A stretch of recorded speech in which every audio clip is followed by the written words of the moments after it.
सबसे बेशकीमती चीज क्या है शरीर को चलाने के लिए? बुद्धि। और बुद्धि में वायरस भरा है। बहुत सारे विद्यार्थी लोग तो क्या कहें सर, आते तो नहीं है, लेकिन कभी कभी ऐसा होता है पढ़ते पढ़ते ऐसा लगता है कि 1 दिन 2 दिन तक पूरी तरह से पढ़ाई में मन ही नहीं लगता है। मन में ऐसा चलने लगता है, ऐसा सोचने लगते हैं कि क्या करेंगे क्या नहीं करेंगे, बड़ा मन में उहापोह आता है। बहुत सारे विद्यार्थी सोचते हैं मेडिटेशन सेंटर में जाएंगे तो हमारा 1 घंटा समय बर्बाद हो जाएगा। लेकिन जब किताब हमारा सामने रहता है, कॉपी सामने रहता है, ट्यूटर सामने है, पिताजी का पैसा हमारे पैकेट में है, घर बार छोड़कर हर जारी भगाए हैं, लेकिन उसके बाद किताब से हमारा प्रेम पैदा नहीं हो पा रहा है, तो समझ लीजिए कि हम लोग यहाँ समय का सदुपयोग नहीं करने आए, समय काटने आए। एक समय काटना होता है, एक समय का सदुपयोग करना होता है। विद्यार्थी जीवन का टाइम मैनेजमेंट बहुत ही महत्वपूर्ण सूत्र है। समय खत्म तो यह विद्यार्थी जीवन खत्म। विद्यार्थी जीवन का एक टाइम है। खोटा क्लास में जो पूछ रहा है ना कि भाई सबका स्त्रिंग और पुलिंग क्या होगा, तो बोला खस्सी का क्या होगा। यहाँ जो माइंड हम लोग लगा रहे हैं ना, आज गांव इतनी समस्या है गांव देहातों में, भाई खस्सी का उल्टा क्या। इसीलिए आप अपना जीवनचर्या जो उल्टा है उसको सीधा करने के लिए आप यहाँ आए थे, और फिर दिमाग को उल्टा खोपड़ी लगा रहे हैं। हमारे युवा लोगों का खोपड़ी बहुत ज्यादा चलता है, बहुत तेज चैनल होता है एकदम, तुरंत कहिए टावर कहाँ पकड़ लेता है पता नहीं। रास्ते में आते हैं, वहां लिखा हुआ है रहन सहन गर्ल्स हॉस्टल, आप केवल बस लड़का लोगों के पीछे चुपचाप चलिए, देखिए उनकी एक्टिविटी, उनके माइंड में क्या चल रहा है। भाई इतना वायरस हम लोग के दिमाग में भरा हुआ है, और इस वायरस को लेकर के कितना दूर तक हम मंजिल प्राप्त कर सकते हैं। इसलिए वायरस को दूर करने का सबसे जो सटीक समाधान है उसी का नाम है मेडिटेशन। और अखिल विश्व गायत्री परिवार प्रांतीय युवा इकाई हजारीबाग के माध्यम से हम लोगों ने संकल्प लिया है, और इस संकल्प को हम अपने जीवन में मिलाते हुए कुछ अच्छा करेंगे, आगे बढ़ाएंगे।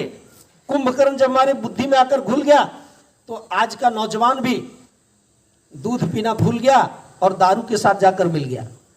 जो पढ़े लिखे आदमी पैसे वाले अंग्रेजी पीते हैं, 2000 वाला 500 वाला ब्लेंडर विस्की रम, और वही विस्की पीते पीते पता चलता है बोला 30 साल गया हिचकी धर लिया, बोला हार्ट अटैक होके चला गया। पूर्वक 24 घंटा ड्यूटी करने वाले देवता का 24 अक्षर गायत्री मंत्र के 24 अक्षर, क्योंकि गायत्री मंत्र के प्रथम अक्षर में सूर्य का नाम आया है, और जब देश आजाद हुआ इसलिए गायत्री मंत्र को तिरंगे की 24 तिल्ली के रूप में सजाया गया है। इसका मतलब है हिंदुस्तान के लोगों, इसलिए लोकमान्य तिलक ने कहा था भारत माता की जय, वंदे मातरम से हमें आजादी तो मिल जाएगी, लेकिन हिंदुस्तान को आजादी तब मिलेगी जब हिंदुस्तान के युवा का नैतिक, बौद्धिक और सांस्कृतिक जागरण होगा।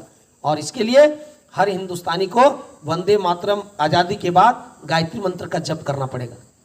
लोकमान्य तिलक का ये कहना था। अब देश आजाद हो गया है, तिरंगा हमको संदेश दे रहा है, हे हिंदुस्तान के नौजवानों, यदि अपने आत्मबल को जगाना है, आप चाहते हैं कि कल हमारे सामने सुसाइड का नौबत नहीं आवे, कल हमको आत्महत्या नहीं करने पड़े, इतिहास के पन्ने को उलट कर देखिए, कोई ऐसा महापुरुष आपको मिलेंगे जिसने आत्महत्या किया। एक हिटलर के बारे में आता है, तो हिटलर तानाशाह चलाना चाहता था और इसलिए उनको आत्महत्याएं करनी पड़ी। लेकिन आज हजारीबाग के लड़के, रहने वाले लड़का भी आत्महत्या करने लगे तो समझ लिए उसका जीवनी शक्ति कमजोर हो गई। इसलिए अपने केसरी या साहस को आप जगाइए। दूसरा रंग सादा, जीवन को सादगी मुक्त मतलब व्यसन मुक्त। हमारे बाप दादा 2 भाई ने एक अनुकरण किया और एक पिता के रास्ते पर चला, तो कहते हैं लीके लीक गाड़ी चलत है और लीके चलत कपूत, और बिन लीके 3 चलत है शायर शेर सपूत। आप कपूत कौन होते हैं? जो पिता के गलत रास्ते पर हम भी पिता पीने वाला बन जाते हैं कि हमको भी पीना है, हमको सपूत बनना है। उनके हमारे बाप दादा अंग्रेजों के झोला ढो रहे हैं, लेकिन भगत सिंह 14 वर्ष का खुद्दीराम बोस क्या कहता है कि हम कुर्बानी देना पसंद करेंगे लेकिन हम झोला नहीं ढोएंगे। इसलिए आप लोग 2-3 सूत्र, मेडिटेशन, ब्रह्मचर्य का पालन। आप 1 मिनट छोटा संकल्प लीजिए कि 1 महीना कंटिन्यू अपने वीर बल की रक्षा करेंगे, पूरी निष्ठा के साथ ब्रह्मचर्य का पालन करेंगे। चिर युवा, निरंतर युवा बने रहिए। इसलिए जवानी जिंदा दिली का नाम है, मुर्दे खाक जिया करते हैं। आपका स्वास्थ्य अच्छा होगा, यहाँ आने से आपकी बुद्धि अच्छी होगी, यहाँ आने से आपका विद्या बल बढ़ेगा, यहाँ आने से आपकी एबिलिटी बढ़ेगी, आपकी क्षमता बढ़ेगा। और संसार उसी की पूजा करती है जिसके पास क्षमता हो, जिसके पास बल हो, जिनके पास बुद्धि हो, जिनके पास एबिलिटी हो। और ये सारा का सारा चीज मेडिटेशन से आपको प्राप्त होगा। इसी शुभकामना के साथ अपनी वाणी को यही विराम करते हैं। धन्यवाद।